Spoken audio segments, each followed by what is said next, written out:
नमस्कार India agree YouTube channel देखने वाले सभी किसान भाइयों को, मित्रों को नमस्कार। श्रीपाल शर्मा का।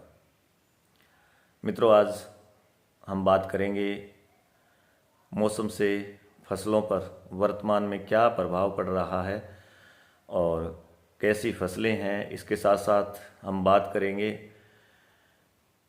ग्वार, सरसों और नरमा के बारे में। आप हमारे चैनल को लाइक करें, बेल आइकॉन के निशान को दबा करके नोटिफिकेशन ऑन करें और सब्सक्राइब करें, ताकि समय समय पर आप सभी को खेतों की, फसलों की, धरातल की जानकारी की वास्तविक स्थिति पता चलती रहे और आप सभी तक ये सारी बातें पहुंचती रहे। सबसे पहले बात करते हैं मौसम की। पिछले 4-5 दिनों से हमने देखा है कि मौसम में ठंड का प्रभाव जो है वो बढ़ा है। मित्रों, इस साल एक सबसे बड़ी बात, खास बात वो ये कि अक्टूबर से लेकर के, फसलों की बिजाई से लेकर के अभी तक बरसातें नहीं हुई और बूंदाबांदी तक नहीं हुई। पश्चिमी विक्षोभ का कहीं भी कोई असर नहीं हुआ। फसलों में बरसात की बहुत ज़्यादा आवश्यकता थी और पहले तापमान बढ़ा, जिसके कारण फसलों में काफ़ी नुकसान हमें देखने को मिला। सरसों की फसल में नुकसान देखने को मिला। इसके अलावा चना की, गेहूं की फसलें भी थोड़ी सी तकलीफ में थी। लेकिन इस मौसम से एक डूबते को तिनके का सहारा जैसा फसलों को आभास हुआ है और कुछ फ़ायदा जो है इस धुंध से और नमी से हुआ है। लेकिन अगर बरसात नहीं आती है और ये ठंड सूखी ठंड में तब्दील हो जाती है तो निश्चित रूप से फसलों में दिक्कत आएगी। फिलहाल एक बार के लिए ये ठंड जो है वो फसलों के लिए लाभदायक साबित हो रही है। जब तक धुंध चल रही है तब तक फसलों में फ़ायदा ही होगा, लेकिन जब धुंध नहीं होगी और एकदम से तापमान कम होगा तब फसलों में पाले की आशंका बन जाएगी और एक नुकसान भी बढ़ सकता है फसलों में। इस बात को भी हमें इग्नोर नहीं करना चाहिए। अब इसके बाद में बात करते हैं ग्वार की। इससे पिछले वीडियो में हमने किसान भाइयों को ये बताया था कि कोविड के कारण जो भावों में, ग्वार के भावों में मंदी आई है वो स्थायी मंदी नहीं लग रही और आज हमने देखा है कि खबरें बहुत अच्छी सकारात्मक आई है और ग्वार के भाव में इजाफा भी हमने देखा है।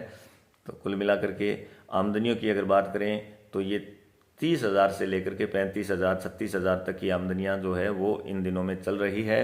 कल सोमवार था और 36,000 के आसपास ऑल ओवर इंडिया की आमदनियां आई थी और आज भी पूरे देश भर की आमदनी जो है वो 36,000 क्विंटल के आसपास आई है। नीचे के भाव में जिन व्यापारी भाइयों ने माल लिया था वो भी ढेरी कर करके बाज़ारों में अपना ग्वार जो है वो बेच रहे हैं, वो भी आमदनियों में काउंट हो रहा है। ऐसी खबरें भी सुनने को आ रही है, मिल रही है। अब बात करते हैं जीरा की फसल के बारे में। हमने कुछ मित्रों से ये वादा भी किया था कि हम जल्दी ही एक जीरा की फसल पर आपको वीडियो बना करके और फसल की वास्तविक स्थिति से आपको अवगत करवाएंगे। मित्रों, समय अभाव के कारण और कुछ ज़्यादा ठंड होने के कारण जीरा के एरिए में अभी जा नहीं पाया, इसलिए मैं आपसे माफ़ी चाहता हूं और अगले 5-7 दिनों में उम्मीद है कि जीरा के खेतों में जाकर के वहां की वास्तविक स्थिति देख करके आप सभी को जीरा की फसल से अवगत करवाऊंगा और ये वीडियो भी मैं संभवतः अपने इस चैनल पर आप सभी के लिए लेकर आऊँगा। इसके बाद में बात करते हैं सरसों की। आज फॉरेन मार्केट में सीबोट तेलों के जो भाव है वो कुछ मजबूत रहे। उम्मीद है कल परसों में सरसों की डेयरियां जो है किसान भाइयों की वो कल 101 रुपये बढ़ करके बिकेगी, ये उम्मीद कर सकते हैं। थोड़ी सी मजबूती यहाँ सरसों में हमें देखने को मिल रही है और हो सकता है कल सरसों के भाव में कुछ इजाफा हो जाए। किसान भाइयों को ये फ़ायदा कल हो सकता है। कॉटन की बात करें तो आज दिन भर में, कल के दिन में कॉटन के भाव में जो मंदी थी उस मंदी में अब एक रुकावट आई है और नरमा के भाव में शाम को बाज़ार खुलने के, फॉरेन मार्केट खुलने के बाद में थोड़ा सा इजाफा हमें कल देखने को मिल सकता है। सुबह कॉटन के जो भाव थे उन भावों से शाम को कुछ सुधार देखा गया और थोड़े से भाव बढ़े हैं, कपास के भाव कुछ बढ़े हैं। तो उम्मीद करते हैं कि कल 100-150 रुपये नरमा के भाव में भी इजाफा हो सकता है। मित्रों, हमारा ये प्रयास रहता है इस वीडियो के माध्यम से कि आप सभी को वास्तविक स्थिति से बाज़ारों की जो खबरें होती है, डिमांड की बात होती है, सप्लाई की बात होती है, उन सारी बातों से आप सभी को समय समय पर अवगत करवाया जाए, वाकिफ़ करवाया जाए और सही और एकदम सटीक बातें जो है, सटीक जानकारी जो है वो आप सब तक पहुंचाने का हमारा प्रयास रहता है। और वो जानकारी होती है बाज़ारों की, मांग की, डिमांड की, जो किसान भाइयों तक हमारा पहुंचाने का प्रयास रहता है।